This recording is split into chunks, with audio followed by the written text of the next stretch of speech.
ஊழியத்து நிமித்தமாய் கடந்து போயிருந்தாலும் நான் சென்னைக்கு வந்த உடனே என் சொந்தங்களுக்கோ கூட பிறந்தவங்களுக்கோ யாருக்கும் நான் சொல்லவே மாட்டேன்.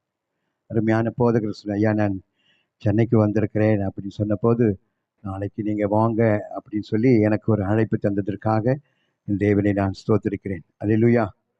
எத்தனையோ பேர் அழைக்கப்படுகிறதே இல்லை. அழைக்கப்பட்டுள்ள அநேகர் இருந்தாலும் அதில் ஒரு சிலரை மாத்திரம்தான் தேவன் தெரிந்திருக்கிறார் என்று சொல்லப்பட்டது போல, தேவன் இந்த நாளில் என்னை கொண்டு வந்ததற்காக என் தேவனை ஸ்தோத்திரிக்கிறேன். ஒரு நிமிஷம் நாம் கண்களை மூடுவோமா? அல்லேலூயா. தேவ ஆவியானவர் நம்மோடு கூட இடைப்படும்படியாய் பேசும்படியாய், கர்த்தாவே நாங்களும் ஸ்துதிக்கிறோம். ஆண்டவரே நாங்களும் நன்றியோடு ஸ்துதிக்கிறோம். இதுவரை நிற்பதும் இனிமேல் நிலைப்பதும் எல்லாமே உங்க கிருபைதா. இதுவரை நிற்பதும் இனிமேல் நிலைப்பதும் எல்லாமே உங்க கிருபைதா. பெருமை பாராட்டிட ஒன்றுமில்லையே, தாங்கி நடத்துவதும் உங்க கிருபையே. பெருமை பாராட்டிட ஒன்றுமில்லையே, தாங்கி நடத்துவதும் உங்க கிருபையே. நன்றி சொல்லி துதி பாடி மனதார தொழுகிறோம். நீங்க இல்லாம வாழ முடியாதையா, உங்க கிருபை இல்லாம வாழ தெரியாதையா. நீங்க இல்லாம வாழ முடியாதையா, உங்க கிருபை இல்லாம வாழ தெரியாதையா. இயேசுவே என் எஜமானரே, நேசரே என் துணையாளரே. இயேசுவே என் எஜமானரே, நேசரே.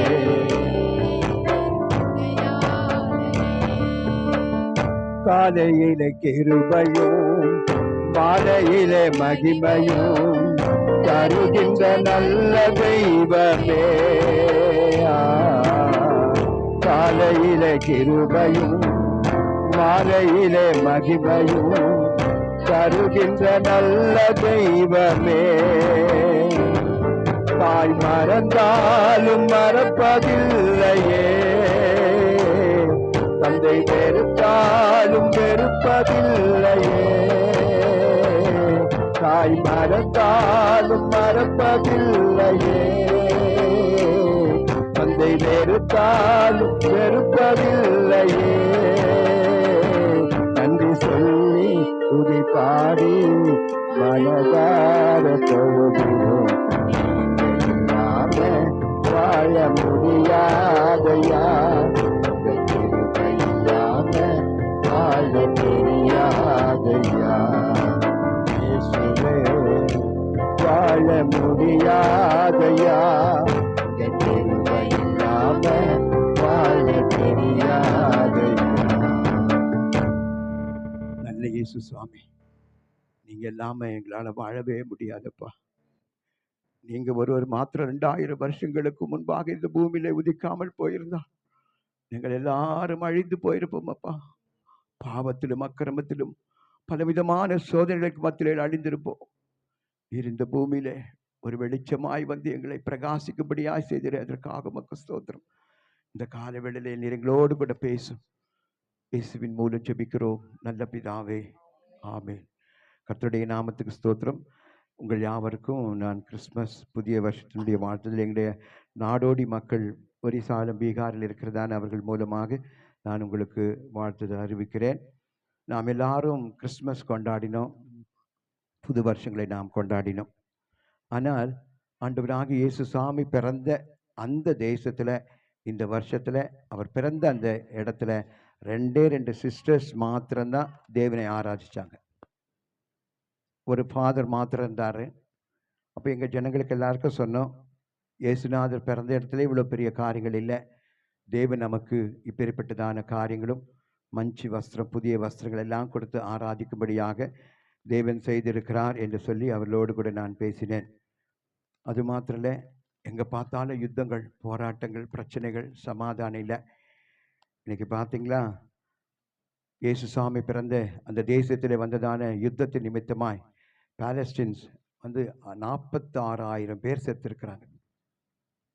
நம்ம வீட்டில் ஒரு ஆள் எடுத்துட்டா அவங்கள நவம்பர் மாதம் 2ஆம் தேதி கல்லறை திருநாவுக்கு போய் பார்க்குறோம். மனுஷன் எங்கே செத்தா எப்படி போனான்னு தெரியல. 46,000 பேர் செத்துருக்கிறாங்க. ஆண்டவர் பிறந்த அந்த இடத்துல என்னுடைய சமாதானத்தை வைத்து போகிறேன் என்ற இடத்துல சமாதானம் இல்லாதபடிக்கு அநேகர் மரித்து போனார்கள். ரஷ்யாவில் யுத்தம் இன்னும் நடந்துக்கிட்டே இருக்குது. இந்த இஸ்ரேலுடைய சமாதானத்துக்காக நாளைக்கு 4:40 மணிக்கு இந்திய நேரப்படி சமாதானத்துக்காக அவர்கள் பேசுகிறார்கள். சமாதானம் பண்ணுவர்கள் பாக்கியவான்கள். ஆகவே எத்தனையோ பேர் உடைமைகளை இழந்து போனாங்க. நீங்கள் நேசிக்கிறதான அமெரிக்கா தேசத்தில் கடந்த நாளில் ஒரு சின்ன நெருப்பு, ஒரு சின்ன தீ, அந்த தீ 10,000 வீடுகளை இழந்து போய் ஜனங்கள் நாடோடிகளாக மாறி போயிட்டாங்க. லாஸ் ஏஞ்சல்ஸ் என்றதான அந்த ஒரு நகரம் விசேஷமான ஒரு நகரம். பணக்காரர்கள், கோட்டீஸ்வரர்கள் இருக்கிறதான ஒரு தேசம். ஹாலிவுட் நடிகர்கள் எல்லாம் எத்தனையோ லட்சங்கள் கோடி கட்டி மாளிகைகளை அமைத்ததான அதெல்லாம் கருகி சாம்பலாய் போய்விட்டு, அவர்கள் நேசித்ததான கார், பங்களா, பிள்ளைகள் எல்லாரும் ஒன்றுமில்லாமல் போய்விட்டாங்க. அப்படிப்பட்டதான சூழ்நிலையில கூட தேவன் நம்மை வித்தியாசமாய் அவர் நடத்துகிறார். அது மாத்திரம் நீங்க எல்லாரும் தெரிஞ்சிருக்கோம், கேரளாவில் கடந்த நாளில் வந்ததான அந்த வயநாட்டில் எத்தனையோ பேர் வெள்ளத்தினால் அடித்து மனுஷர்கள் ஒன்றுமில்லாமல் போனாங்க. அந்த தேசத்தில் ஒரு கிறிஸ்துவ நாடு தான் இந்தியாவுக்கு வந்ததான அந்த விசேஷமான சீசன் 4ஆம் நூற்றாண்டில் கேரளாவில் இருக்கிறதான அந்த தேசத்தில் நடந்து திரிந்ததுனால அந்த தேசம் ஒரு கிறிஸ்துவ நாடாக மாறினது. ஆனால் இப்பொழுதோ வித்தியாசமாய் மாறி இருக்கிறது. அந்த தேசத்தில் கிறிஸ்மஸ்க்கு மாத்திரம் 1,52,00,000 ரூபாய்க்கு மது அறிஞ்சிருக்கிறாங்க. 1 கோடி. நம்மளாம் கணக்கு கிடையாது, நம்மளாம் அறிஞ்சிருந்தா இன்னும் எக்ஸ்ட்ரா இருக்கும். அது மாத்திரம் இல்லை, இந்த தமிழ்நாட்டில் 13ஆம் தேதி, 14ஆம் தேதி, 15ஆம் தேதி 3 நாள் லீவுன்னு அறிவித்தாலும் கூட 725 கோடிக்கு மது சாப்பிட்ருக்காங்க. எத்தனை கோடிங்கய்யா? 725 கோடி. போன வருஷத்தை விட 46 கோடி, 47 லட்சம் கோடி அதிகமாக சாப்பிட்ருக்குறாங்க. இது இல்லாமல் கஞ்சா வேற, இது இல்லாமல் லாக்கரி வஸ்துக்கள் வேற, இப்படி பலவிதமான சூழ்நிலைகள் இருக்குது. தேசம் பாழாய் போய் கொண்டிருக்கிறது. அது மாத்திரம் இல்லை, நமக்கு இதுக்கு மேலே ஒரு 100 பேர் வந்தால் கூட நமக்கு இடம் இல்லை. ஆனால் 18 லட்சம் பேர் மகர ஜோதிக்காக ஆன்லைனில் போயிருக்கிறாங்க. ஆண்டவனை பார்க்க கூட ஆன்லைன் இப்போ ஆகிப்போச்சு. பிரம்மா பால் பண்ணையில் இருந்தாங்க, ஆங்கிலோ இண்டியன் அந்த அம்மா, 2 பிள்ளைங்க, அவருடைய பொசிஷன் ஃபாரினில் இருக்கிறாரு. பசங்க ஸ்கூலுக்கு போகிறதுக்கு அங்கேருந்து டான் பாஸ்கோ ஸ்கூலுக்கு போனோம். காலையில் எழுந்துச்சி எல்லாம் செய்கிறதுக்கு அவங்க ஆன்லைனில் புக் பண்ணிட்டாங்க. பெரம்பூர் சீனிவாசால் அவங்க சொன்னாங்க 2 உப்புமா 1 வடை, 2 பேருக்கு ஒரு வடை எடுத்துகிட்டு வர சொன்னாங்க. அந்த பசங்க ஸ்கூலுக்கு போகிறதுக்கு முன்னாடி 7 மணிக்கு வேணும்னு சொல்லிட்டு புக் பண்ணாங்க. ஆன்லைனில் ஜொமேட்டோவில் கொண்டாந்துட்டான். அவங்க கொண்டாந்து ஒன்றும் அந்த பசங்க சொல்கிறாங்க, ஐ டோன்ட் வாண்ட் உப்புமா. பெரம்பூர்லேருந்து வரத்துக்குள்ளேயே கொஞ்சம் வெந்நீரை காய வச்சு கொஞ்சம் ரவையை போட்டாவே அது உப்புமாவை கலந்துடும். நாங்கள் ஒவ்வொரு நாளும் எங்கள் தேசத்தில் நாங்கள் இருக்கிற சோளக்களி தான் சாப்பிட்றோம். சங்கட்டின்னு சொல்லுவாங்க, சோளக்களி தான், வெறும் உப்பு தான். அப்படின்னா கொஞ்சம் கொச்சை மிளகாய் கிடைச்சா அது சாப்பிடும். அப்போது அவ்வளோ பெரிய காரில் வந்த பிறகு வேணான்னு சொல்லி எல்லாமே ஆன்லைன். நீங்கள் என்ன கேட்குறீங்களோ அது வீட்டுக்கு கொடுக்குறதான ஒரு சூழ்நிலை உருவாக்கிட்டு இருக்குது.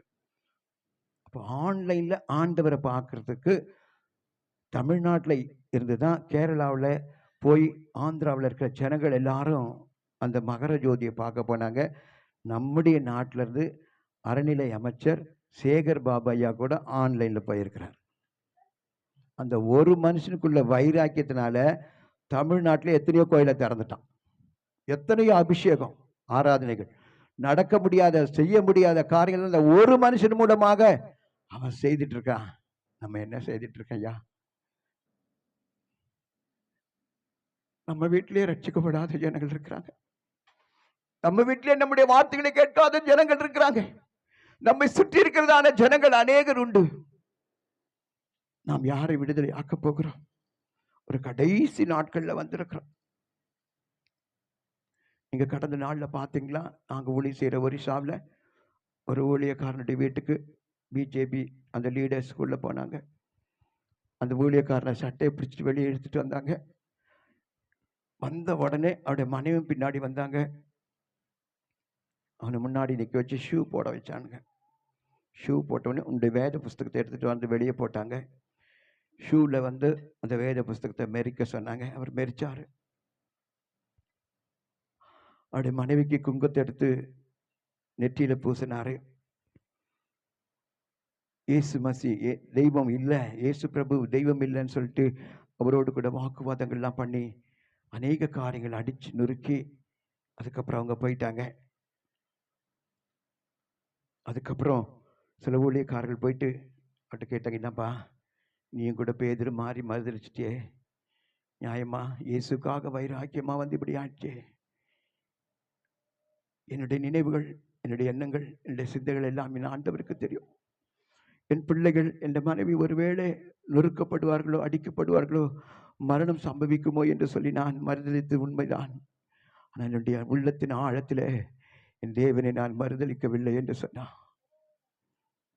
எங்களோடு ஊழியம் செய்ததான ஒரு சகோதரன் கடந்த நாட்களில் ஞானஸ்நான சத்தியத்தை ஒரு மனுஷனோடு பேசினதுனால அவரை கொண்டு ஒரு பீகார் ஜெயிலில் கொண்டு போய் போட்டாங்க. 1.5 வருஷம் ஆச்சு. இது வரைக்கும் ஒரு மனுஷன் கூட போய் பார்க்கவே இல்லை. பார்த்தா அவங்களையும் பிடிச்சிக்குவாங்க. எங்களுக்கு நல்லா தெரிஞ்ச ஒரு சகோதரன் தான். இன்னும் ஒரு 6 மாசத்துல அவர் விடுதலையாகி வருவார். யோசித்து பாருங்க. நம்ம எத்தனை பேருக்கு விசாலமான இந்த தேசத்தில் ஞானஸ்நான சத்தியத்தை குறித்து சொல்லியிருக்கிறோம். மனம் திரும்புதலை குறித்து சொல்லியிருக்கிறோம். ரட்சிக்கப்படும்படியான காரியங்கள், வாங்க இங்கே இயேசு நல்லவர் என்று சொல்லியிருக்கிறோம். இப்படி பலவிதமான காரியங்கள்ல இடுக்கங்களை நெருக்கங்கள் இருக்கிறதான சூழ்நிலை நாம் கண்டிருக்கிறோம். அது மாத்திரம் இல்லை, கடந்த நாட்களில் செப்டம்பர் மாதம் 7, 8, 9 3 தேதியில் ஆந்திராவில் புது விஜயவாடாவில் வந்ததான வெள்ளத்து நிமித்தமாய் அநேக நஷ்டங்கள். 3 அடுக்கு மாடி வரைக்கும் தண்ணி நிரம்பியது கிருஷ்ணா டேம்ல இருந்து. நாங்கள் அந்த ஊருக்கு பக்கத்தில் ஒரு கிராமத்தில் இருந்தோம். ஒரு சின்ன ஷெட்டு தான், ஓலை கொட்டகை தான். எங்களுக்கு பக்கத்தில் ஒரு 10 ஷெட் இருக்கும், சின்ன சின்ன ஹட்டு மாதிரி. மேலே பிளாஸ்டிக் போட்டிருப்பாங்க, முள் வச்சு அப்படியே ஒரு இருக்கும். சபைக்கு வருவாங்க, எல்லாமே நாடோடிகள் தான். 10 விதமான ஜாதிகள். ஜங்காலிஸ்ன்னு சொல்லுவாங்க. ஜங்காலிஸ்னா இது சாட்டையில் அடிக்கிறதான ஜனங்கள், குடுகுடுக்காரங்க, இப்படி பும்பு மாட்டுக்காரங்க எல்லாரும் வருவாங்க. திடீர்னு பக்கத்தில் இருக்க ஒரு ஏரி உடஞ்சதுனால ஒரு சவுண்டு கொடுத்தாங்க. இந்த மாதிரி ஏரி செருவில் வந்து தண்ணி உடஞ்சி வருது, நீங்கள்லாம் காப்பாற்றப்படுங்க, ஓடுங்கன்னு சொன்னபோது நாங்கள் இருந்த இடம் ஷெட்டு எல்லாமே அடிச்சுட்டு போயிடுச்சு. எல்லாம் ஒன்று கூட கிடையாது, அவ்வளோ வெள்ளம். எங்களோடு கூட இருந்ததான 5 பிள்ளைகள், சின்ன சின்ன பிள்ளைகள் காணாமல் போயிட்டாங்க. ஒரு தாத்தாவும் பாட்டி இருந்தாங்க, அவங்க கட்டிலோடு போயிட்டாங்க. ஆயிரமான ஆடு மாடுகள் எல்லாம் அடிச்சு போச்சு. நாங்கள் எல்லாரும் அடிச்சு பண்ணாலும் ஒரு 50 மீட்டர் தூரம் போய் அங்கே ஒரு மரத்தை பிடிச்சிக்கிட்டு இருந்தேன். அதுக்கப்புறம் ஜனங்கள் எல்லாரும் வந்து எங்கள் ஜனங்கள் எல்லாரும் மீட்டு 20 கிலோமீட்டருக்கு அப்பால் இருக்கிற ஒரு கிராமத்துக்கு கொண்டு போய் ஒரு ஸ்கூலில் கொண்டு போய் நிறுத்தினாங்க. அங்கே இடுப்பளவு தண்ணி, 10 நாளை இடுப்பளவு தண்ணி தான். போகும்போது என் காலில் அடிபட்டு ரத்தம் சிந்தினது. தண்ணியிலே இருந்ததுனால அது ஒரு செப்டிக் ஆனது. 2 நாள் தான் கொஞ்சம் சாம்பார் சோறு கொடுத்தாங்க. 8 நாள் யாரும் கவனிக்கவே இல்லை. அந்த ஜனங்களுக்கு வாந்தி பேதி, எங்கே போக முடியாது, பாத்ரூம் போக முடியாது, எந்த ஒரு சூழ்நிலை இல்லாதபடி தவித்து கொண்டிருந்தோம். அதுக்கப்புறம் கொஞ்சம் தண்ணீர் வடிஞ்ச பிறகு எல்லாரும் சொன்னாங்க, கணக்கு எடுக்கும்போது எத்தனை பிள்ளைகள் காணாமல் போனாங்க அப்படின்னு சொல்லும் போது 5 பிள்ளைகள் கணக்கு எடுத்து சொன்னாங்க. அப்போ அந்த கவர்மெண்ட், இதுக்கு முன்னாடி இருந்த ஒரு கவர்மெண்ட் வந்து ஜெகன் மோகன் அப்படின்னு சொல்லியிருந்தார். அந்த ரெட்டியார் வந்து அவருடைய அப்பா எல்லாருமே நல்லவங்க. 108 ஆம்புலன்ஸுக்கெல்லாம் ரொம்ப உதவியாக இருந்ததான அவங்க பிள்ளைகள் காணாமல் போனால் அவங்களுக்கு ஏதாச்சும் நஷ்ட ஈடு கொடுப்பாங்க. ஆனால் இப்போ வந்திருக்கிற அந்த பிஜேபி கவர்மெண்ட் ஒரு நஷ்டமும் கொடுக்கல, சாப்பாடும் போடலை. அதுக்கப்புறம் கட்டின துணியோடு 8 நாள் இருந்தோம், எல்லாமே அடிச்சுட்டு போயிடுச்சு. என் கூட இருக்க முஸ்லீம் சகோதரர் சொன்னான்னா, நீங்கள் எப்படி ஆச்சு சென்னைக்கு போங்க, பிள்ளைங்களுக்கும் வஸ்திரம் இல்லை, எதுனா சாப்பாடு போட்டாலும் அதை வாங்கி கொடுத்துருந்த சாப்பாட்டுக்கு தட்டு கூட இல்லை. 425 ட்ரெயின் நின்று போச்சு. அவுரா அந்த கல்கட்டாவுக்கு போகிறது, பீகாருக்கு போகிறது, இந்த பக்கம் மத்திய பிரதேஷ் போகிறது, டெல்லி, ஹைதராபாத் எங்கேயுமே போகல. பாலங்கள் அந்த உடஞ்சி போய் ட்ராகெல்லாம் போயிடுச்சு. மேலேருந்து எதனா போட்டால் அந்த நார்த் இந்தியன் மாத்திரம், பீகார், ஒரிசாலேருந்து வந்த அந்த இந்திக்காரங்க மாத்திரமே பிடிச்சிக்குவாங்க சாப்பாடை, யாருக்குமே கிடைக்காது. அப்போது எங்கள் சகோதரனுக்கு சொன்னேன், நான் ஒரு வழி காட்டுறேன்னா அந்த வழியில் நீங்கள் போயிட்டு நீங்கள் சென்னைக்கு போங்க, ஏதாச்சும் சின்ன சின்ன உதவி கொண்டு வாங்க அப்படின்னு சொல்லி என்னை அனுப்பினாரு. நானும் அங்கேருந்து புறப்பட்டு 75 கிலோமீட்டர் நடந்து வந்தேன். குண்டூர் வரைக்கும் நடந்து வந்தோம், அட்ரோடுன்னு ஒரு ஊர்லேருந்து. ஆனால் நான் எப்பவுமே சொல்லுவேன், எந்த பிரச்சனை வந்தாலும் ஒரு தெலுங்கு பாட்டு பாடினா எனக்கு வழி திறப்பார். பாடுறேன்னு சொன்னபோது எனக்கு வழி திறந்துடுவார். பாடுறேன்னு சொன்னபோது நான் கேட்குற டப்பா அது சாப்பாடா என்ன இருந்தாலும் கொடுத்துருவார். அப்போ சொன்னேன், ஆண்டவரே இவ்வளோ தூரம் நடந்து வந்துட்டேன், என்னால் நடக்கவே முடியல, நான் எப்பவும் பாடுற பாட்டை பாடுறேன். 4-5 முறை பாடினேன், எந்த உதவியுமே இல்லை, லாரியும் வரல, எதுவுமே இல்லை, அங்கங்கே டீசல் இல்லாமல் நின்றுட்டு இருந்தது. அப்போ நான் சொன்னேன், యెహోవా నీ నామము ఎంతో బలమైనదిని పాడిனேன். యెహోవా నీ నామము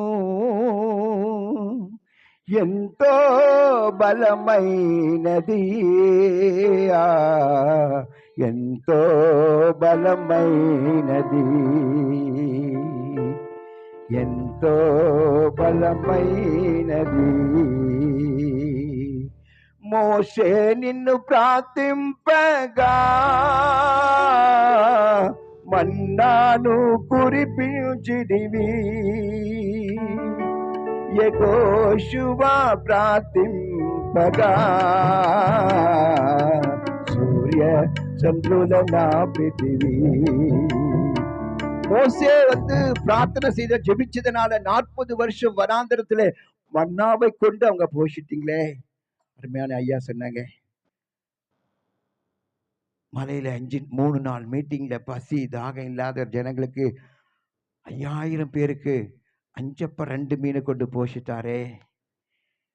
எந்த விதமான கடையோ ஹோட்டலோ இல்லாத இடத்துல அற்புதம் செய்தாரே அப்படின்னு சொன்னாங்க. ஒரு ஜபத்துக்கு 40 வருஷம் மன்னாவை கொண்டு போஷித்தாரு. யோசுவா ஜெபிச்சதுனால யுத்த களத்துல ஜெயத்தை தந்தாரு. அப்படிப்பட்ட ஸ்டான்ஸ் எல்லாம் நான் பாடுறேன் 10 முறை பாடின கிடைக்கவே இல்லை. நான் சொன்னேன், ஆண்டவரே நான் ஒரு 25 வருஷமா இந்த பாட்டை பாடுறேன், ஒருவேளை இந்த பாட்டு உனக்கு பழசாயிடுச்சாப்பா, இதனால நீங்க ஆன்சர் பண்ணலையா, எனக்கு செவி கொடுக்கலையா, என்ன வேற பாட்டு எதனா மாத்தி பாடினமாப்பா, என்னப்பா இப்படி பண்ணிட்டீங்க, ஏற்கனவே 10 நாள் பட்னி நடந்து வர வந்திருக்கிறோம், இன்னும் 430 கிலோமீட்டர் நடந்து போனோம், ஒரு லாரியே இல்லை, என்ன பண்றது ஒன்றும் புரியல. நான் சொன்னேன், எதனா தமிழ் பாட்டு எதனா பாடலாமா, ஒருவேளை ஆண்டவர் அந்த பாட்டு ரிஜெக்ட் பண்ணிட்டாரான்னு சொல்லிட்டு நான் பாடினேன். கரடான மேடுகள் கடும் பள்ளத்தாக்குகள், கரடான மேடுகள் கடும் பள்ளத்தாக்குகள், புரண்டு புரண்டு என்னை உருகிட செய்யுதே, உருண்டு புரண்டு என்னை விழுந்திட செய்திடே, விடாத மனமிருந்து நடத்திடும் என்னையும், விடாத மனமிருந்து நடத்திடும் என்னையும், வழுவாமல் வழி நடத்தி என்ற தேவனே நாதா இயேசு தேவா, நாதா இயேசு தேவா. இன்னும் எத்தனை தூரம் பயணம் செய்யணும் நாதா, இன்னும் எத்தனை காலம் பாடுகள் தேவா, என்னால் முடியவில்லை முடியவில்லை நாதா, என்னால் முடியவில்லை முடியவில்லை நாதா, உன் பெண்ணன் தந்து தாங்க வேண்டும் நாதா, நாதா இயேசு தேவா, நாதா தேவா. உறவுகள் உதரும் போது உந்தன் மண்ணில் சாய்கிறேன், உறவுகள் உதரும் போது உந்தன் மண்ணில் சாயுவேன், விழிகள் கண்ணீரோடு பாதம் சேருவேன், விழிகள் கண்ணீரோடு உந்தன் மார்பில் சாயுவேன். மார்போடு அணைத்து என்னை முத்தமிடும் தெய்வமே, மார்போடு அணைத்து என்னை முத்தமிடும் தெய்வமே, மறவாத உந்தன் அன்பை நினைத்து நான் ஏங்குவேன். மறவாத உந்தன் அன்பை நினைத்து நான் ஏங்குவேன். நாதா இயேசுதேவா, நாதா இயேசுதேவா, இன்னும் எத்தனை தூரம் பயணம் செய்யணும் நாதா, இன்னும் எத்தனை காலம் பாடுகள் தேவா, என்னால் முடியவில்லை முடியவில்லை நாதா, உங்கள் தந்து தாங்க வேண்டும் நாதா. அல்லேலூயா. இந்த பாட்டை பாடினவனும் ஒரு லாரி வந்து நின்றுச்சுங்க. அல்லேலூயா. ஆண்டவர் பாட்டை மாற்றி கேட்குறாரான்னு நான் சும்மா யோசித்துக்கிட்டேன். 25 வருஷமா பாட்டில் ஊழியத்தை நடத்துகிற தேவன், சரி தமிழ்நாட்டுக்கு போகிறோமே, இன்னும் எத்தனை தூரமா நடக்கணும்னு ஒரு பாட்டு கேட்டு பாண்டனும் ஒரு லாரி வந்து நின்றுச்சு. நான் இந்த பேக் மாத்திரம் மாட்டியிருந்தேன், அதில் பைபிளும் கிடையாது, ஒன்றும் கிடையாது, எல்லாம் அடிச்சுட்டு போயிடுச்சு. நான் சொன்னேன், ஐயாரு எங்கே போகிறேன்னு கேட்டான். ஐயா நான் சென்னைக்கு போகிறேன்னு. டப்பு இருக்குதாண்ணா? டப்பு லேதையா, இந்த செருவெல்லாம் உடச்சி போய் ஏரியெல்லாம் உடச்சி போய் அதில் மாட்டிக்கின்னு வந்தேன். சரி லூஸுன்ட்டு போயிட்டான். லூஸு டப்பு இல்லாத நீ நேற்றுக்கு லாரி கையை காட்டினேன்றான் தெலுங்கில்.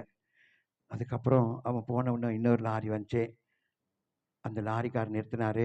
அதில் டிஎன் இருந்தது. எனக்கு ரொம்ப சந்தோஷமாச்சு, தமிழ்நாட்டுக்கு போகிற லாரி போல இருக்குதுப்பா. அவன் சொன்னான், ஐயா வந்தனால ஐயாண்ணா. அவன் தெலுங்குக்காரன் சொன்னான், ஐயா வந்தனால பாவனாரான்னு கேட்டான். இப்படி பரவாயில்லையே ஐயான்னு சொன்னேன். சொன்னேன், எங்கே போகிறேன்னா சென்னைக்கு. வா வா ஏறு, ஜல்தியாக ஏறுண்ணா.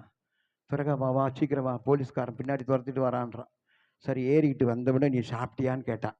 நான் சொன்னேன், சாப்பிட்டு 10 நாளாகுதுங்கய்யா, சாப்பாடு இல்லை. ஐயோ சாப்பிட்லையா? அப்படி ஒரு குண்டூரில் வந்து ஒரு இட்லி கடையில் நிற்க வச்சு மூச்ச சட்னி, அது என்றைக்கு செய்தானோ தெரில, 4 இட்லி வாங்கி சட்னி 2-3 வாரம் ஊற்றுனான். சாப்பிடாததுக்கு வாரி பிசைஞ்சு அடித்த பிறகு தான் ஜீவனே வந்தது. அல்லேலூயா. அதுக்கப்புறம் என்னை சென்னையில் கொண்டு வந்து எங்கள் ஊரில் கெட்டு கொண்டாந்து விட்டுட்டு அவன் சொன்னான், எங்கள் அம்மா வந்து என்னை ஒரு மிஷினரியாக வளர்த்தாங்க, தேவனுடைய ஊழியர் செய்யணும்னு சொல்லிட்டு என்னை வளர்த்தாங்க. சின்ன வயசுல கெட்ட பழக்க வழக்கங்களுக்கு என்ன அடிமையாகிட்டேன். இந்த லாரி கிளீனர் ஆனதுனால வட இந்தியாவில் டெல்லி அங்கே இங்கெல்லாம் போடுற கஞ்சா பழக்கத்துக்கு ஊசிக்கு அடிமையாயிட்டேன். இன்னும் கூட நான் கஞ்சா தான் வச்சுட்டு இருக்கிறேன். என்னை மாத்துறதுக்கு யாரால முடியல. எங்க அம்மா ஒவ்வொரு நாளும் கண்ணீர் விட்டு அழுதுட்டு இருக்காங்க. ஆனா எங்க அம்மா சொல்லுவாங்க, எங்கன்னா நீ போனேன்னா இந்த மாதிரி ஷோல்டர் பேக் மாட்டின ஊழியக்காரனை பார்த்தா ஃப்ரீயா ஏத்திருப்பா, அவனுக்கு சாப்பாடுலாம் கொடுன்னு சொல்லுவாங்க. அதனால எங்க அம்மா சொன்னதுனால உன்னை ஏத்திட்டு வந்தேன்னு சொல்லிட்டு எனக்கு 500 ரூபாய் கொடுத்தாங்க. அல்லேலூயா. அதுக்கப்புறம் வீட்டுக்கு வந்து வீட்டில் இருந்த காசு அது இது எல்லாம் எடுத்து ஒரு பேனர் அடிச்சு போடணும்னு சொல்லிட்டு ஐயா கிட்ட கூட நான் பேசினேன். ஐயா மூலமா ஒரு ஷெட் உருவாக்க தேவன் உதவி செய்தார். அல்லேலூயா. அதுக்கப்புறம் வீட்டில் இருந்த பாத்திரம் அது இதெல்லாம் கொஞ்சம் கலெக்ட் பண்ணி எல்லாம் அந்த லாரியில் ஏற்றி அனுப்பிச்சிட்டு 2-3 நாள் தங்கிட்டு மறுபடியும் லாரியில் வந்து வீட்டில் வந்தால் வீட்டில் வந்து எல்லாருக்கும் காப்பி கொடுத்துட்டு இருந்தாங்க. கட்டன் சாயின்னு சொல்லுவாங்க, கருப்பட்டி காப்பி மாதிரி. இப்போ கருப்பட்டி காப்பிலாம் 25 ரூபாய், அந்த காப்பி இல்லை, 2 ரூபாய்க்கு கொட்டைத்தூள் போட்டாக்கா அது ஒரு காப்பி. அது எங்கள் வீட்டில் 25 பேர் இருக்கிறதுனால அந்த பிள்ளைங்களுக்காக எல்லாம் கருப்பு காப்பி, பால் எங்கே 2 லிட்டர் வாங்குறது அப்படி இப்படின்னு சொல்லி நான் வந்து 3 நாள் ஆகுது, 3 நாளாக கருப்பு சாய் தான் கொடுத்தாங்க, கட்டன் சாய். நான் சொன்னேன், அப்பா கருப்பு பால் கொடுக்குறீங்களே, கொஞ்சம் பால் வாங்கி ஊற்றக்கூடாதா? இருந்த துட்டெல்லாம் தாத்தா நீ பொறுக்கி எடுத்துக்கின்னு உங்கள் ஊருக்கு போயிட்டேன், ஒரு பைசா கூட இல்லை, நாங்களே ரொம்ப கஷ்டப்படுறோம், இப்போ வாங்கினா 2 லிட்டர் பால் வாங்கினோம், எங்கேருந்து வாங்குறதுன்னு பசங்க அப்படி சொல்கிறாங்க. அப்போ சொன்னேன், சரி பரவாயில்ல ஆண்டவரே அப்படி சொல்லிட்டு சாப்பிட்டுட்டு படுத்துட்டோம். ஒரு 1 மணி இருக்கும், நான் ஜெபம் பண்ணேன், ஆண்டவரே ஒரு ஊழியக்காரனுக்கு ஒரு 1/2 லிட்டர் பால் கொடுக்க யோகியத்தை இல்லையான்னு கேட்டேன். நம்ம அப்பா தானே, நான் நல்லா கேட்பேன், நல்லா திட்டுவேன் அப்பாவை, அப்போ தான் கொடுத்துட்றாரு, இல்லைன்னா கொடுக்க மாட்டார். பசங்க கூட பார்த்தீங்களா ஐஸ் வாங்கி கொடுனா வாங்கி கொடுக்க மாட்டாங்க, அப்படி புடவை அப்படி இழுப்பாங்க, நடு ரோட்டில் இழுப்பாங்க. அப்படி இழுத்த உடனே தான் அவங்களுக்கு ஒரு ஐஸை வாங்கி கொடுத்து 20 ரூபாய் செலவு பண்ணி 200 ரூபாய் சாயந்தரம் காப்பு சிறப்பு எதுனா கொடுப்பாங்க. தொடுக்கிற தொந்தரில் தான் ஆண்டவர் கொடுப்பேன். நான் கூட எங்கள் அப்பாவோட தொந்தரவு கொடுத்ததுனால அந்த ஜெபத்தை கேட்டு என் மகனுடைய மாமனார் வந்து கார்பரேஷனில் டிரைவர். இப்போ எல்லாமே ஆன்லைனில் பாலெல்லாம் கொண்டு வந்து சப்ளை பண்ணுறாங்களாம். அதனால் ஆவின் பால் வந்து அந்த ரெட் ஹில்ஸ் ஏரியாவில் அதிகமாக செலவாகல. ஆந்திராவிலேருந்து எல்லாம் கொண்டாந்து கொடுக்குறாங்க. ராத்திரி 12 மணியோட 19ஆம் தேதி முடிஞ்சால் அது 2 நாளுக்கு யூஸ் பண்ணலான்னு சொல்லிட்டு இருக்கிறாங்க. ஆனால் அவர் ஃபோன் பண்ணி எங்கிட்ட மகனை கூப்பிட்டு 250 லிட்டர் பால் எங்கள் வீட்டுக்கு அனுப்பிச்சார். அல்லேலூயா. எங்களுக்கே ஆச்சரியமாக, எப்படி ஆண்டவரே இது? அப்புறம் நான் இருந்த நாள் வரைக்கும் அப்படி கொடுத்துக்கிட்டே ஒவ்வொரு நாளும் 150 ரூபாய், 150 பாக்கெட்டு, 200 பாக்கெட்டு பிடிக்க முடியாது, கீழே ஊத்துற அளவுக்கு ஆயிட்டார். தயிர் வேற அர்சன்டைர். ஐயோ, அந்த தயிர்லாம் அங்கே வாங்க முடியாது, அவ்வளோ காஸ்ட்லி. டப்பா டப்பா டப்பா. இப்போ எனக்கு வந்த பிறகு நான் அந்த ஊழியமே எங்கள் பிள்ளைங்களுக்கு எல்லாம், யாரெல்லாம் சண்டே கிளாஸ் படிக்கிறாங்க, 45 பசங்க சண்டே கிளாஸ் படிப்பாங்க. ஒவ்வொரு பசங்க வீட்டுக்கு 5 லிட்டர் பால். இப்போ அந்த பால் என்ன பண்ணிடுச்சு, இன்னும் 25 பேரை கூட்டின்னு வந்துடுச்சு. அல்லேலூயா. நம்ம ஒண்ணுமே செய்ய வேண்டாங்க. அழிந்து போகிற பொருட்கள்னால ஆத்மாக்களை ஆதாயப்படுத்து.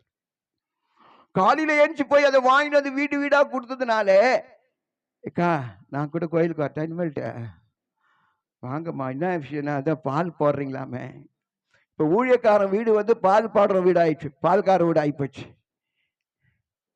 அப்போ தேவன் ஒரு சின்ன காரியத்துல, கடந்த நாட்டில் எல்லாரும் எங்கள் வீட்டில் இருக்க பிள்ளைங்களாம் விஜயவாடாவுக்கு வந்தாங்க. ஒரு 10 நாள் ஊழியர் சேர்த்துட்டு வந்தோம். அந்த 10 நாளுக்கு பால் வேணான்னு சொன்னாங்க. அதுலேருந்து நின்று போச்சு. இப்போ பசங்க நின்றுடுவாங்களா என்னன்னு தெரியல. நான் அவர்கிட்ட இருக்குது எல்லாமே. அல்லேலூயா. தேவன் நமக்கு எல்லாவற்றுக்கும் நல்லவராயிருந்து வழி நடத்துகிறார். ஆகவே இந்த நாளில் கூட என்னை அழைத்ததான போதர்களுக்காக நான் நன்றி சொல்லுகிறேன். அவர் எப்பவுமே எனக்கு ஒரு தலைப்பு கொடுப்பார். ஐயா பேசணுமா எப்படியா தலைப்பு கொடுப்பார். லாஸ்ட் டைம் கூட அவர் சொன்ன ஃபெலோஷிப், உறவுகள் அப்படின்னு சொன்னார். எனக்கு ஆண்டவர் பேசுகிற ஒரு வார்த்தை உண்டு, சப்ஜெக்ட் கொடுத்துட்டு அதை நான் மயங்கி போயிடுவேன். ஏன்னா நாங்கள் நாடோடிகள் மத்தியில் பேசி பேசி பழக்கமாச்சு. நல்ல இந்த ஸ்லாங்கெல்லாம் கூட சரியாக கூட இருக்காது. தெலுங்கு அப்படி ஹிந்தி எல்லாம் கலந்து பேசி, மலையாளம் எல்லாம் அப்படி கலந்து பேசினாலும் வித்தியாசமாக இருக்கும். அந்த ஜனங்கள் என்ன ஐகாரி நீ தப்பாக பாடுற, தப்பாக பேசுகிறேன்னு சொல்லவே மாட்டாங்க. மஞ்சுதே சூப்பர் அப்படின்வாங்க. அப்போ இந்த நாளில் நான் ஐயாட்ட கேட்கும்போது சொன்னார், தேவன் உங்களோடு பேசுகிற காரியங்களை நீங்கள் பேசுங்க அப்படின்னு சொன்னாங்க. இந்த நாளில் நான் கடந்த நாளில் நான் தண்ணீரில் அடித்து கொண்டு போகும்போது ஒரு கரம் என்னை தூக்கி எடுத்தது. அந்த கரம் என்னை தூக்கி எடுத்ததுனால அந்த கரங்களை குறித்து நான் அதிகமாய் தியானம் பண்ணதுனால இந்த காலவெளியில் இயேசுனுடைய கரங்கள் அப்படின்னு சொல்லிட்டு ஒரு சப்ஜெக்டை நான் உங்கள் மத்தியிலே பேசும்படியாக வாஞ்சிக்கிறேன். அல்லேலூயா. நீங்கள் கூட பார்த்தீங்களா, ஜீசஸ் காஸ் இயேசு அழைக்கிறாரில் பார்த்தீங்களா, பால் தினகர் ஐயா இருப்பாங்க, தினகர் ஐயா எல்லாம் இருப்பாங்க, ஸ்டெல்லாமாலாம் இருப்பாங்க. ஆனால் வந்து இந்த கை வந்து இப்படி வச்சிருக்கோம். இதை பார்க்குற ஜனங்கள் எல்லாம் இயேசுநாதர் கைன்னு அப்படி கிள்ளி முத்தம் கொடுப்பாங்க. அவர் பார்த்தோன்னே இருக்கான், அதில் காயங்கள்லாம் இருக்காது. அது என்னன்னா, ஒரு கிராமத்தில் ஒரு வயசானவரும் ஒரு வாலிபன் இருந்தாங்க. 2 பேரும் நல்ல குட் ஆர்டிஸ்ட், நல்லா வரைவாங்க. அந்த நாட்களில் வரைஞ்சனால அதை வச்சு அவங்க சாப்பிட்டுக்கிட்டு அப்படி இருந்தாங்க. ஒரு நாள் ஒரு அட்வர்டைஸ்மெண்ட் பார்க்குறாங்க, இந்த வரைகிறதுக்கான ஒரு கல்லூரி திறந்திருக்கிற, அதில் வந்து நீங்கள் படிச்சுக்கலாம், இன்னும் உங்களோட நாலேஜை டெவலப் பண்ணிக்கலாம், நல்லா இருக்கலாம் அப்படின்னு சொன்ன போது 2 பேரும் யோசிக்கிறாங்க. ஒரே குடிசையில தான் வாழ்ந்துட்டு இருக்காங்க. கஷ்டம் அவங்களுக்கு. வரைஞ்சாதான் அந்த நாளில் இன்னைக்கு மாதிரி இந்த புளியந்தோப்பில் பார்த்தா பர்த்டேக்கெல்லாம் டிஜிட்டல் பேனர் தான். ஒரு வெத்தலை பாக்கு போட்டு அப்படியே ஊத்துது, அதை கூட போட்டோ எடுத்து போட்டுக்கிறான். இந்த புளியந்தோப்பில் போடுற மாதிரி ஒரு பேனர் எங்கேயுமே காணல, நான் இது வரைக்கும் பார்க்கல. ஆந்திராவில் கூட போடுவாங்க, கொஞ்சம் வித்தியாசமாக இருக்கும். சும்மா காதணி விழாவுக்கு, வளைகாப்புக்கு கூட போடுறாங்க. அப்போ அப்படிப்பட்ட சூழ்நிலையில் அவங்க வர்றதுக்கு காசு இல்லை. இது மாதிரி ஒரு அட்வர்டைஸ்மெண்ட் வந்த உடனே 2 பேரும் பேசினாங்க, எப்படி இது இப்போ சேரலாமா, நமக்கு தான் வசதி இல்லையே. அப்போ இவர் சொன்னார், நான் வயசாகி போச்சு, நீ ஒரு வாலிபன், நான் உன்னை படிக்க வைக்கிறேன், இதுக்கு என்ன வேணுமோ நான் உனக்கு உதவி செய்கிறேன், உனக்கு சாப்பாட்டுக்கோ ட்ரெஸ்ஸுக்கோ எல்லாம் நான் செய்கிறேன், நீ அந்த கல்லூரியில் போய் படின்னு சொல்லிட்டு இருந்த காசை வச்சு அவனை கொண்டு போய் அந்த கல்லூரியில் சேர்த்துட்டார். மாதம் அவனுக்கு என்னென்ன கட்டணுமோ அந்த ஃபீஸ் காரியங்கள் எல்லாம் கஷ்டப்பட்டு கட்டி அவனை அப்படியே படிக்க வச்சார். எல்லாம் படிக்க வச்ச பிறகு அந்த கடைசி நிறைவு நாள் வரும்போது இந்த பையன் சொன்னா, நீங்கள் எனக்கு அந்த ஆர்டினேஷன் கொடுக்குறாங்க, நீங்கள் கண்டிப்பாக அங்கே வரணும்னு சொன்னோன்னா அவரும் கஷ்டப்பட்டு வந்துட்டார். இவனுக்கு நல்ல வஸ்திரங்கள்லாம் எடுத்துகிட்டு வந்து கொடுத்துட்டு அப்படியே பேசிகிட்டே இருக்கிறாங்க. ஒவ்வொருத்தரும் அப்படி கூப்பிட்டுட்டு இருக்காங்க. அப்போ அந்த பையன் ஆர்டிஸ்டில் வந்து நல்லா மேன்மையான ஒரு மனுஷனாக மாறிட்டான். ஐயோ, என்ன நீங்க உருவாக்குனீங்களே, உங்க கையினால வரைஞ்சு வரைஞ்சி எனக்கு காசு அனுப்புனீங்களே, சாப்பாடு கொடுத்தீங்களே, ட்ரெஸ் கொடுத்தீங்களே, ஃபீஸ் கட்டினீங்களே அப்படின்னு சொல்லிட்டு அந்த ஐயாவுடைய கையை அவன் பிடிக்கிறான். அந்த கையில இருந்து ரத்தம், சீழு, காயங்கள் இருக்கிறதை அவன் கண்டான். நீங்க ஆர்டிஸ்ட் தானே, ஏன் இவ்வளவு கடினமான வேலை செய்து இப்படி காயங்கள் இருக்குது, கீறல் இருக்குது, ரத்தம் வருது என்ன என்று கேட்கும்போது அவன் சொன்னான், மகனே, நான் உருவாக்குவதற்காக வேலை இல்லாத நேரத்தில் காட்டுல கோடாரியை கொண்டு போய் மரங்களை வெட்டி அதை விலக பொழந்து அதை கொண்டு வந்து விற்று விற்று விற்றுதான் உன்னை நான் உருவாக்கினப்பா அப்படின்னு சொன்னானா. அதை யோசித்து தான் அந்த வாலிப ஆர்டிஸ்ட் தன்னுடைய நண்பனுடைய கையை அவர் வரைஞ்சாராம். இல்லையா? இன்னைக்கு யாரெல்லாம் கஷ்டப்படுறாங்களோ, யாரெல்லாம் துக்கப்படுறாங்களோ அவங்கள உயர்த்துகிறதான ஒரு தேவன் இருக்கிறான். ஆகவே நானும் கூட இந்த கரங்களை குறித்து ஒரு 4 காரியங்கள் பேசும்படியாக நான் வாஞ்சிக்கிறேன். அல்லேலூயா. முதலாவது மத்தேயு சுவார்த்தை 19ஆம் அதிகாரம் 13ஆம் வசனம் வாசிங்க. மத்தேயு சுவிசேஷம்.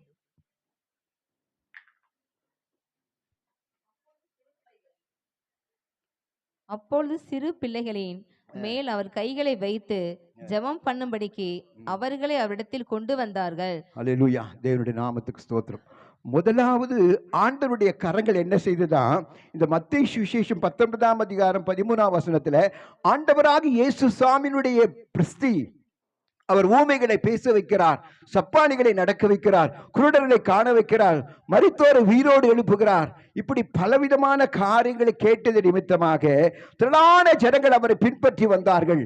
அவரும் கூட வியாதிஸ்தர்களை கண்டு மனதுருகினாரா. அல்லேலூயா.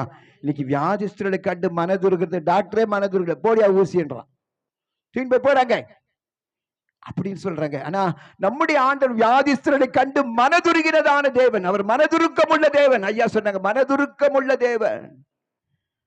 அப்படிப்பட்டதான ஜனங்கள் தங்களுடைய பெற்றோர்கள் தங்களுடைய பிள்ளைகளை கொண்டு வந்து இயேசுநாதர் போகும்போது அவருடைய முன்னாடி கொண்டு வந்து அவருடைய கரங்களை அவர் மேல், பிள்ளைகள் மேல் வைக்கும்படியாக எல்லாரும் சித்தம் கொண்டார்களாம். யார் மேலெல்லாம் தேவன் கைகளை வைத்தாரோ தேவன் அந்த பிள்ளைகளை எல்லாம் ஆசீர்வதித்தார். யார் மேலெல்லாம் அவருடைய கரம் பட்டதோ அவருடைய உன்னதமான ஸ்தலங்களிலே தேவன் வைக்க செய்தார். அது மாத்திரமல்ல, அந்த பிள்ளைகளுடைய வாழ்க்கையில மாறுதலை உண்டாக்கிறதுனால இயேசுனுடைய கரங்கள் அவர்கள் மேல் பட்டது. அப்படி பட்டதுனால அந்த பிள்ளைகளுடைய வாழ்க்கையில மறுமலர்ச்சி உண்டானது என்று நாம் வாசிக்கிறோம்.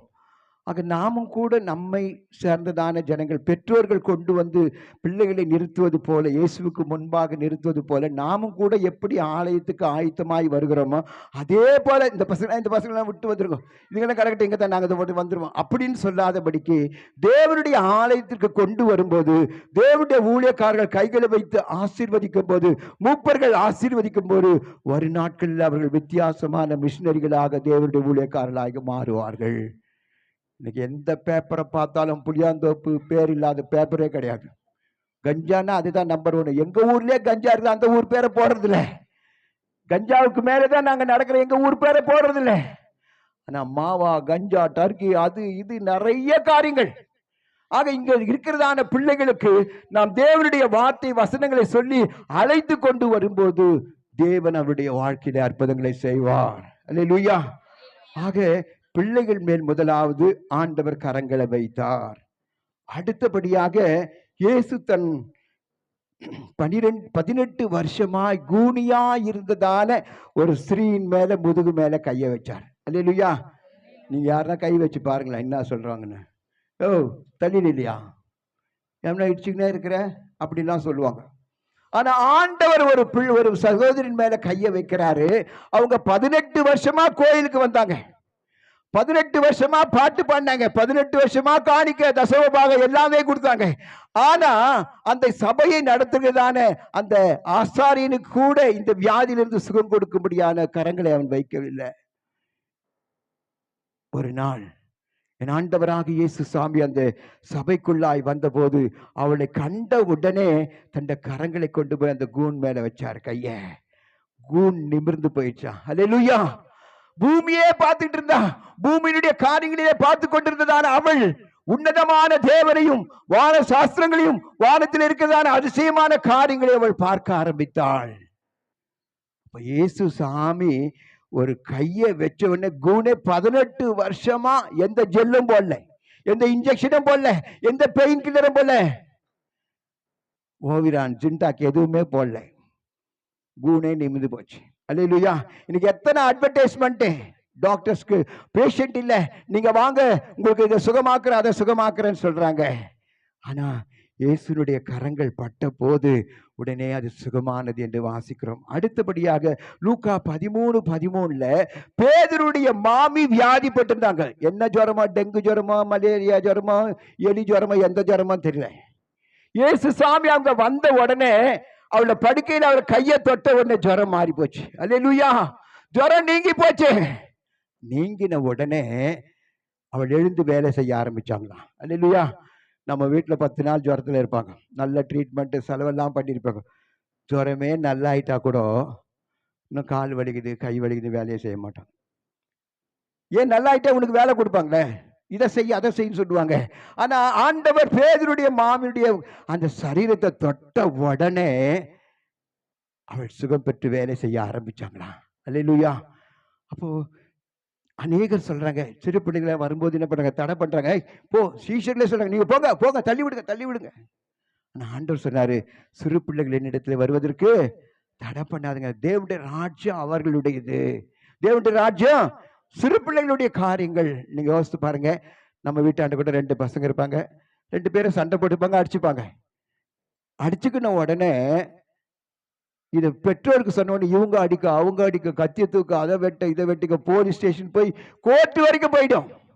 இதெல்லாம் போயிட்டு அப்படி பிரிஞ்சு வரதுக்குள்ள சாயந்தரம் பார்த்தா எந்த பசங்க சண்டை போட்டாலும் அவங்க 2 பேரும் ஒன்னா கூடின்னு இருப்பாங்க, ஒன்னா பேசிட்டு இருப்பாங்க. இவங்க நிமித்தமா ஒரு பெரிய போராட்டமே நடந்திருக்கும். அப்ப பிள்ளைகளுடைய இருதயமானது சகிக்கும், அது எல்லாத்தையும் தாழ்ந்து போகும். ஒருத்தருக்கு மன்னிக்கிறதான சுபாவம். எனக்கு ஒரு எங்க பெரியம்மா ஒருத்தர் இருந்தாங்க, அவங்க பேர் சலோமி. நல்லா ரட்சிக்கப்பட்டவங்க தான், கோயிலுக்கு தான் போவாங்க, காணிக்கு போடுவாங்க, தீர்க்க தரிசனமா எல்லாம் பேசுவாங்க. ஏதோ கடைக்கு அமிச்சாங்க, கடைக்கு போயிட்டு வாங்கிட்டு வரும்போது அவங்க வீட்டுக்கும் ஒரு 50 அடி தூரத்தில் இவ்வளோ பெரிய உஜாலா, புதுசு உஜாலா, நீளம் போடுற அந்த உஜாலா அங்கே இருந்து இப்படி இப்படி பார்த்தாங்க, ஜனங்க இருக்குது. ரட்சிக்கப்பட்ட சலோமியம் என்ன பார்த்தாங்க, இது எப்படின்னா தள்ளின்னு போயிடணுமே, என்ன பண்ணுறது, எல்லாரும் பார்க்குறாங்கன்னு சொல்லிட்டு காலில் அப்படி வச்சாங்க. அது ஒரு 5 மீட்டர் அப்படி தள்ளி தள்ளி தள்ளி தள்ளி வீட்டுக்கிட்ட கொண்டாந்துட்டாங்க. வீட்டாண்ட வந்து திரும்பி பார்க்குறாங்க, அங்கே 2 பேர் நிற்கிறாங்க. பார்த்தாங்க, மெஸ்ஸி மாறி அல்லது ரொனால்டோ மாறி ஒரு ஃபவுல் ஷாட், ஒரு பெனால்ட்டி அடிச்சு உள்ள தள்ளிட்டாங்க, வீட்டுக்குள்ள அனுப்பிச்சிட்டாங்க. எல்லாம் பார்க்குறீங்கன்னா இது திடீர்னு வந்து ஒரு உஜாலா வந்து விழுது, 85 ரூபாய். அது பேர் எல்லா பசங்களும் பார்க்குறாங்க, என்ன இது, நான் தான் ஆயா தான் எடுத்துன்னு வந்தேன். எப்படி எடுத்துன்னு வந்தேன், காலையே வச்சுக்கின்னு வந்துட்டேன், காலையே வச்சுன்னு வந்து உள்ளே கொடுத்துட்டேன்.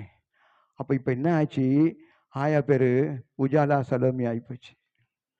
இப்போ ஆயா பேரு உஜாலா, கோயில் பண்ண உஜாலா கூப்பிடுறீங்க, பேர் மாத்திட்டாங்களே. இல்லப்பா, அது விழுந்துச்சு, யார் விட்டுதோ தெரியல, எதிர் வீட்டில் பசங்களை இருந்தாங்க, எடுத்து கொடுத்துட்டு இருந்தேன்னா இந்த பேரே எனக்கு வந்திருக்காது. இப்போ எத்தனை வருஷம் நான் சுபாவம் மாறல, ஒரு 80 ரூபாயில சுபாவம் மாறல, 50 ரூபாயில சுபாவம் மாறல. கசப்பு, வைராக்கியம் இப்படியெல்லாம் இருந்தா நம்ம தேவனுடைய ராஜ்யமா மாறவே முடியாது.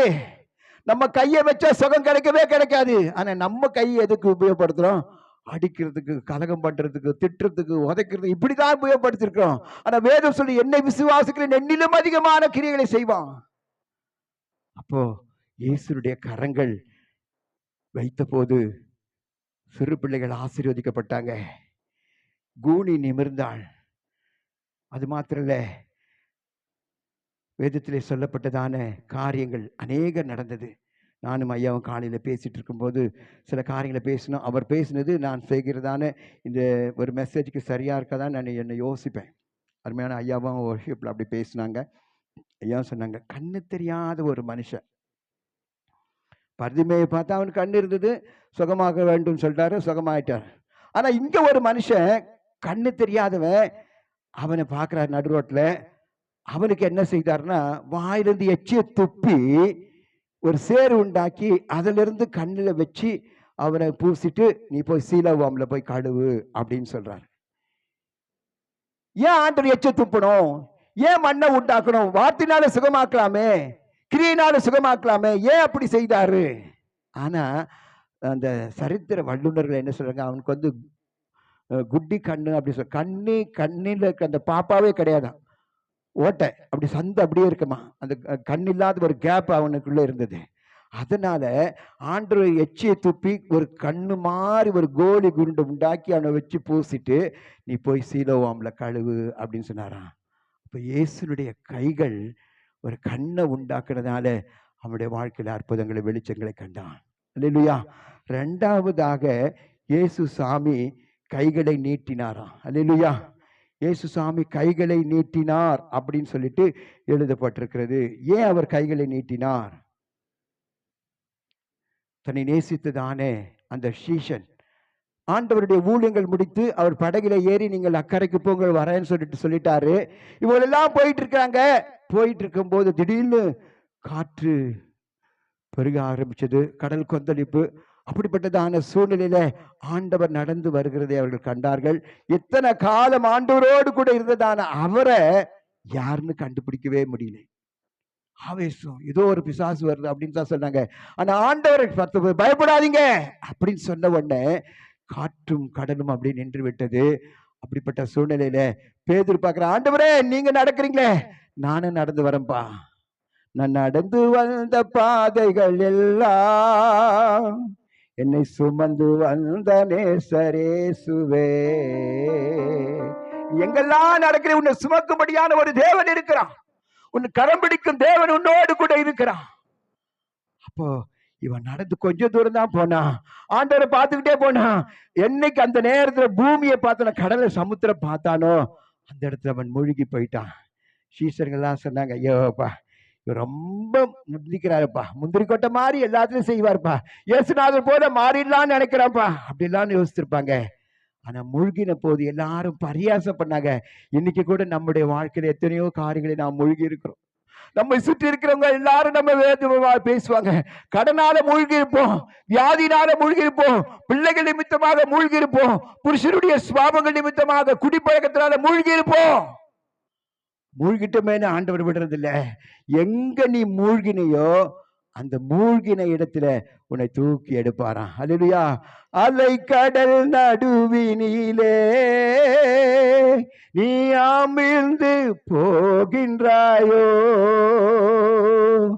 கரம் பிடிக்கும் இயேசுவை பார், கரை சேர்க்கும் துணையவரே. சமுத்திரத்துல மூழ்கி போனதான பேதுருவே எந்த இடத்துல மூழ்கினானோ அதே இடத்துல தந்த கைகளை நீட்டி தேவன் அவனை தூக்கி எடுத்தாராம். அல்லேலூயா. இந்த காலவேளையில் எத்தனையோ காரியங்களை நாம் மூழ்கி இருப்போம். அருமையான ப்ராபசி ஐயா மூலமா சொன்னாரு, நீங்க எதிர்பார்க்கிறதான காரியத்தை நான் உங்களுக்கு கொடுப்பேன், நீங்க எதிர்பார்த்து கொண்டிருக்கிற முடிவை நான் உங்களுக்கு அளிப்பேன்னு சொல்லி இருக்கிறாரு. என்னென்ன காரியத்துக்காக தாகத்தோடு வாஞ்சியோடு வந்திருக்கிறோமோ அது நமக்கு தான் தெரியும், நம்முடைய ஆண்டவருக்கு நமக்கு தான் தெரியும். அந்த காரியங்களை அவர் பகிரங்கமாய் நமக்கு நிறைவேற்ற போகிறார். ஆக மூழ்கி போனதான அந்த சீஷனை கையை நீட்டி தூக்கி எடுத்து அவனை நிறுத்தினாராம். அடுத்தபடியாக அந்த ஆண்டவருடைய காரியங்களை சொல்லப்பட்டது. இயேசு தன் கையை நீட்டி தேவ சித்தம் செய்கிறதை பார்த்து தாயும் சகோதரம் என்று சொன்னார். மத்தேயு சுவிசேஷம் 12ஆம் அதிகாரம் 46ஆம் வசனம் வாசிங்க. மத்தேயு சுவிசேஷம்.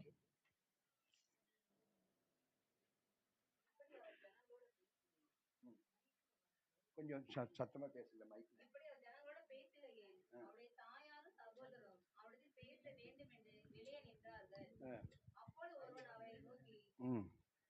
உம்முடைய தாயாரும் உம்முடைய சகோதரும் உம்மோட பேச வேண்டும் என்று வெளியே நிற்கிறார்கள் என்றான்.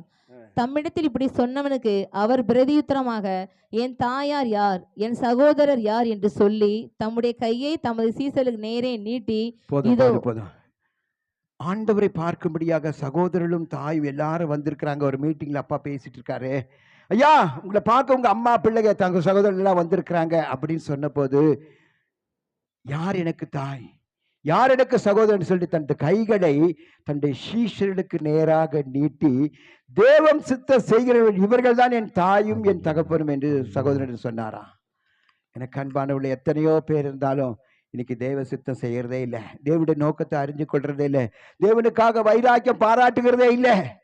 ஆனா ஆண்டவர் தம்முடைய கரங்களை நீட்டி தம்முடைய சீஷர்களை பார்த்து, இவர்கள் தான் என்னுடைய தாயும் என் சகோதரரும் என்று சொன்னாராம். அல்லேலூயா. அதுக்கப்புறம் இப்படிப்பட்டதான சூழ்நிலையை கண்டதான ஜனங்கள் எல்லாரும் ஆண்டவரை நேசிக்கிறவர்களாகவும் ஆண்டவரோடு கூட உறவு கொள்ளுகிறவர்களாக இருந்தார்கள். மூன்றாவதாக ஆண்டவர் தன்னுடைய கரங்களை காண்பித்தார். மூன்றாவதாக தேவன் தம்முடைய கரங்களை காண்பித்தாராம். அல்லேலூயா. இயேசு தன்னுடைய கரங்களை காண்பித்த போது அவருடைய கரங்களில் காயங்கள் இருந்ததை அவர்கள் கண்டார்கள். ஆண்டவராகிய இயேசு கிறிஸ்து சிலுவையிலே மரித்து அடக்கம் பண்ணப்பட்டு மூன்றாம் நாள் எழுந்திருத்துதான் அந்த தேவன் தன்னோடு கூட இருந்தவர்கள், தன்னோடு கூட அற்புத அடையாளங்களை கண்டதான சீஷர்களை தேடி அவர் போனார். அல்லேலூயா. அவர் தேடி போனார். போனது மாத்திரமல்ல, அவர்கள் எல்லாரும் இயேசுநாதருக்கு வந்ததான இந்த கொடூரமான சிலுவை கோர மரணத்தை கண்டு அடிகளை கண்டதான அவர்கள் பயந்து போய் சீஷர்கள் எல்லாரும் ஒரு அறைக்குள்ளாக பயத்தோடு, மரண பயத்தோடு அவர்கள் காணப்பட்டார்களாம். அப்படிப்பட்டதான மரண பயத்தோடு காணப்பட்டதான அந்த அறைக்குள்ள, பூட்டின அறைக்குள்ள என் ஆண்டவர் அவளுக்குள்ளே வந்து பயப்படாதீர்கள் என்று சொன்னார். அல்லேலூயா. இந்த காலைவெளியில் எத்தனை காரியங்களுக்காக நாம் பயந்து கொண்டிருக்கோம். ஒருவேளை மரண பயம் இருக்கலாம், ஒருவேளை கடன் பிரச்சனையா இருக்கலாம், ஒருவேளை வியாதியின் பிரச்சனையா இருக்கலாம், ஒருவேளை நம்முடைய சூழ்ந்திருக்கிறான் அந்த சர்க்கம்ஸ்டேஷன், பலவிதமான காரியங்களை நாம் பயத்தோடு காணப்படலாம். பூட்டின அறைக்குள் வந்ததான ஆண்டவர் இந்த காலைவெளியினுடைய மத்தியில வந்திருக்கிறார். பயப்படாதே என்று சொன்ன போது அவர்களுக்கு எல்லாம் ஒரு ஆச்சரியம். இவர் தான் மரிச்சாரே, சிலுவையில ஜீவனை கொடுத்தாரு, இவர் எப்படி வந்தாரு? ஆண்டவர் தோமாவை பார்த்து சொன்னா, தாமஸ் பாப்பா, என் காயங்களிலே உன்னுடைய விரலை போட்டு பாரு, அப்பதான் நீ நம்புவே. நீ நம்பாத ஒரு மனுஷனாயிருக்கிற. எனக்கு அன்பானவர்களே, தன்னுடைய கரங்களில் இருந்ததான காயங்களை ஆண்டவர் தம்முடைய சீஷர்களுக்கு காண்பித்தாராம். அப்படி காண்பித்தது நிமித்தமாக அவர்களுக்குள் இருந்ததான மரண பயம் அவர்களை விட்டு நீங்கி போனதாம். இயேசுனுடைய காயங்கள் அநேகருடைய மரணத்தை ஜெயமாக மாற்றும் என்று சொல்லப்பட்டிருக்குது. நாம் சோர்வடையும் போது, நம் வேதனைக்குள்ளாய் போகும்போது தேவன் நம்முடைய மத்தியில வந்து, நம்ம அறைக்குள்ள வந்து நம்மை தேற்றும்படியாய், நம்முடைய மரண பயத்தை நீக்கும்படியாய் தன்னுடைய காயங்களை காட்டினாராம். அல்லேலூயா. சோர்வடையும் நேரத்தில் பலன் உனக்களிப்பார். சோர்வடையும் நேரத்தில் பலன் உனக்களிப்பார். யாராயிருந்தாலும் வேதங்களின் கிருபையை அன்பாய் பொழிந்திடுவார். இயேசு அழைக்கிறார், இயேசு அழைக்கிறார். அவர் உன்னை தம் கரங்கள் நீட்டிய இயேசு அழைக்கிறார், இயேசு அழைக்கிறார். இயேசுடைய காயங்கள், அவருடைய தழும்புகள் நம்மை உண்மையாகவே சுகத்தையும் பலத்தையும் தருகிறது என்று ஏசியா தீர்க்கதரிசன புஸ்தகம் 53ஆம் அதிகாரம் 5-6 வசனங்களை வாசிப்போம். ஏசாயா 53. மெய்யாகவே அவர் நம்முடைய பாடுகளை எல்லாவற்றையும் அவர் ஏற்றுக்கொண்டு நம்முடைய துக்கங்களை சுமந்தார். நம்முடைய துக்கங்கள் எல்லாவற்றையும் அவர் சுமந்தார். நாமோ அவர் தேவனால் அடிபட்டு வாதிக்கப்பட்டு சிறுமைப்பட்டவர் என்று எண்ணினோம். நம்முடைய மீறுதல்கள் நிமித்தம் அவர் காயப்பட்டு நம்முடைய அக்கிரமங்கள் நிமித்தம் அவர் நொறுக்கப்பட்டார். நமக்கு சமாதானத்தை உண்டு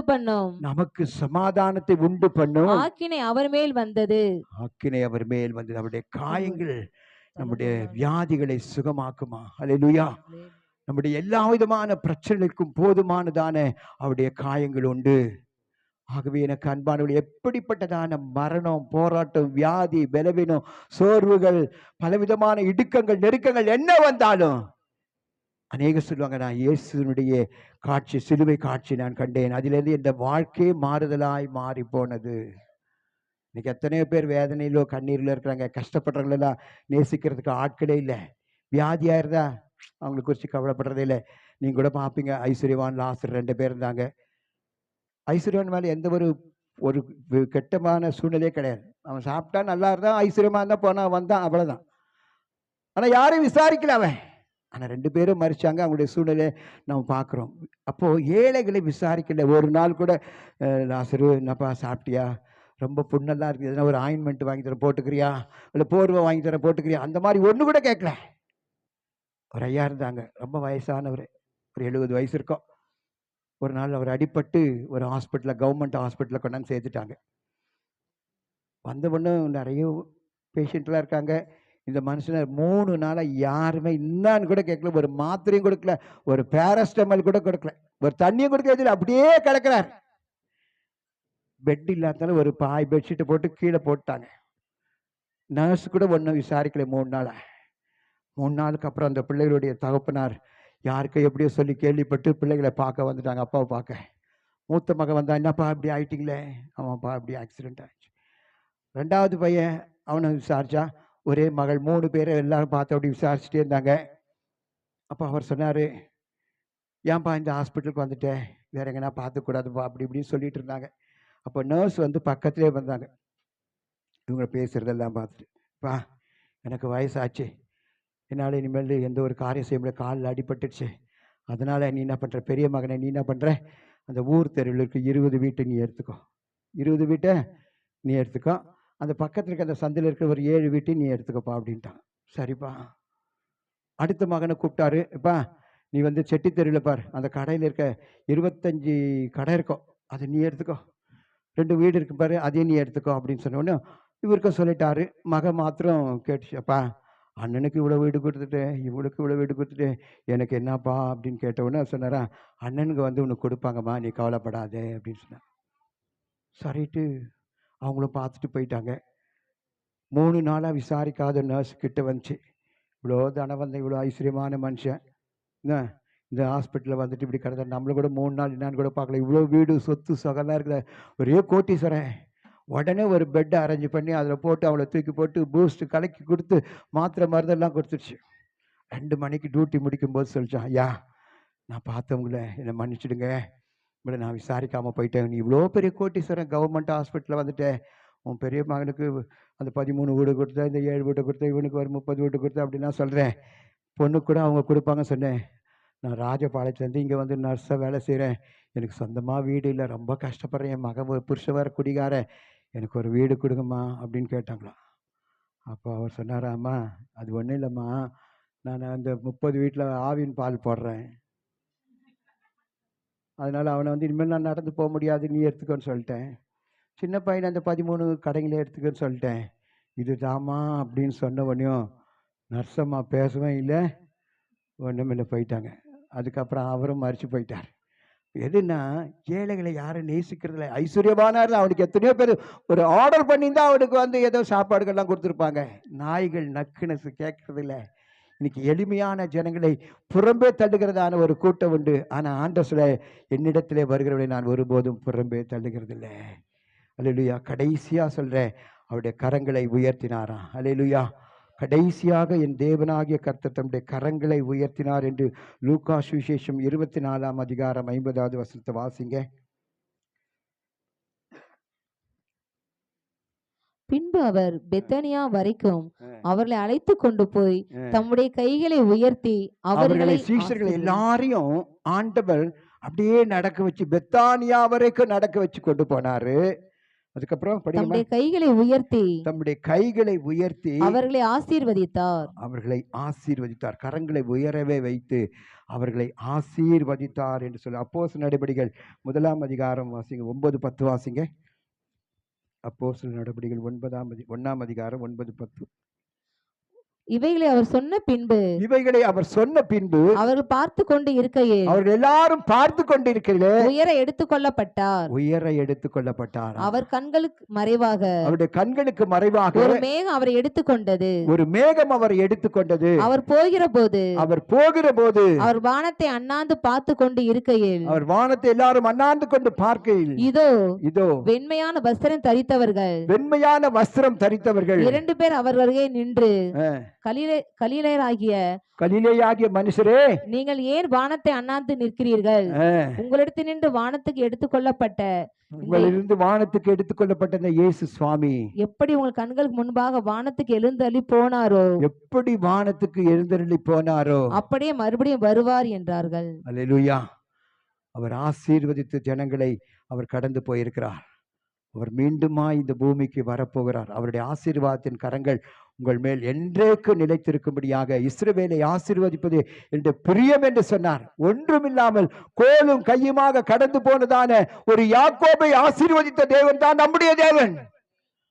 அவர் நம்முடைய தரித்திரங்களை மாற்றுவார். ஒருவேளை 24ஆம் வருஷம் எனக்கு தரித்திரம் போராட்டுறது, இந்த வருஷத்துல எதுனா மாறும் அப்படி இப்படின்னு சொல்லி நான் நினைக்கிறேன் ஆண்டவரேன்னு ஒருவேளை யோசிக்கலாம். இதுவரைக்கும் நடக்காமலே இருக்கலாம். அவருடைய கரங்கள் உனக்காக உயர்த்தப்பட்டிருக்கிறது. அவருடைய கரங்கள் உன்னை ஆசீர்வதிக்கும்படியாக அவர் நின்று கொண்டிருக்கிறார். ஆகவே எனக்கு அன்பானவர்களே, கடந்த நாட்களிலே என்னை தூக்கி எடுத்ததான ஒரு கரம் என்னை தூக்கி ரொம்ப தூரத்தை தூக்கி